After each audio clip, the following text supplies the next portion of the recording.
आकाश सा बलवान है, फिर भी धरती सा धैर्यवान है मेरा भारत। मैं उस भारत से आती हूँ जो आकाश सा बलवान है, फिर भी धरती सा धैर्यवान है मेरा भारत। मैं उस भारत से आती हूँ जो ना कभी रुका, ना झुका, ना डरा है। तर आजचा आपला विषय आहे भारत देश जागतिक महासत्तेकडे वाटचाल करत आहे का? तर त्याचे उत्तर आहे हो हो हो। माझा भारत देश जागतिक महासत्तेकडे वाटचाल करतोय। जागतिक महासत्ता ही काही कुण्या देशाची मक्तेदारी नाहीये ना। आज 75 वर्ष झाली आपण अमेरिकेला जगातला सुपर पॉवर देश म्हणतो, परंतु अमेरिकेच्या अगोदर रशिया हा देश सुपर पॉवर होता। आणि रशियाच्या अगोदर कोणता देश सुपर पॉवर होता हे तर तुम्हीही सांगू शकता? सांगा बरं। अर्थातच ग्रेट ब्रिटन आणि तुम्ही आम्ही ज्याच्या अंकित होतो, म्हणून म्हणते की जागतिक महासत्ता ही काही कुण्या देशाची मक्तेदारी नाहीये। मुळात जागतिक महासत्ता म्हणजे काय हे समजून घेणे महत्त्वाचे आहे।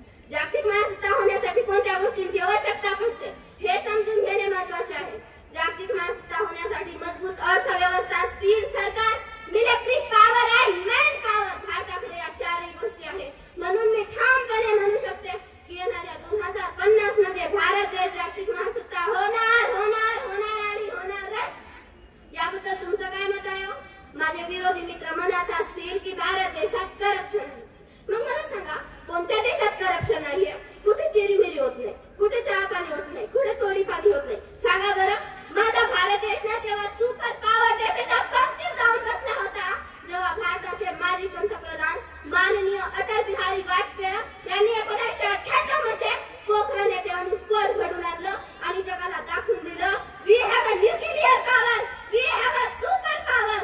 येणाऱ्या 8 वर्षाच्या कालावधीमध्ये 2030 साठी जपानला मागे टाकून भारत हे जगातील तिसरी मजबूत अर्थव्यवस्था होणार हे आपण विसरता कामा नाहीये।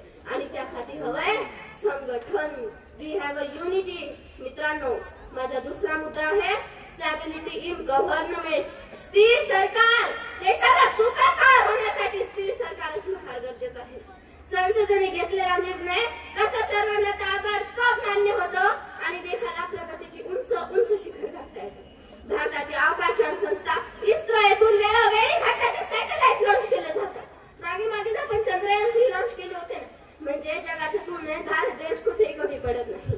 म्हणून जागतिक महासत्ता होण्यासाठी भारत देश प्रबळ दावेदार आहे आणि तो होणारच, यात शंका नाहीये। माझे विरोधी मित्र म्हणत असतील की भारत देशात करप्शन आहे।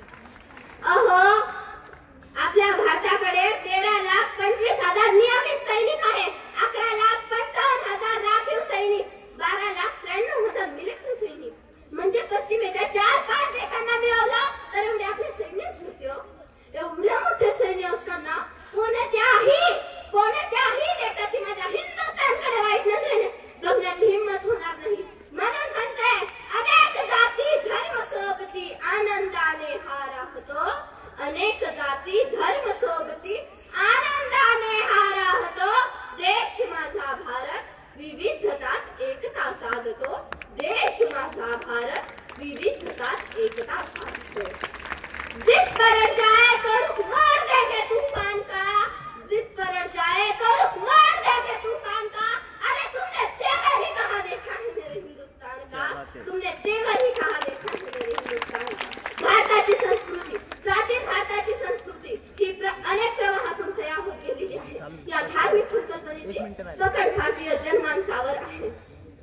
म्हणून म्हणते शेवटी तुमचा निरोप घेताना एवढेच म्हणे की नव्या दिशेचे नव्या उशेचे गीत सूर हे गाती, नव्या दिशेचे नव्या उशेचे गीत सूर हे गाती।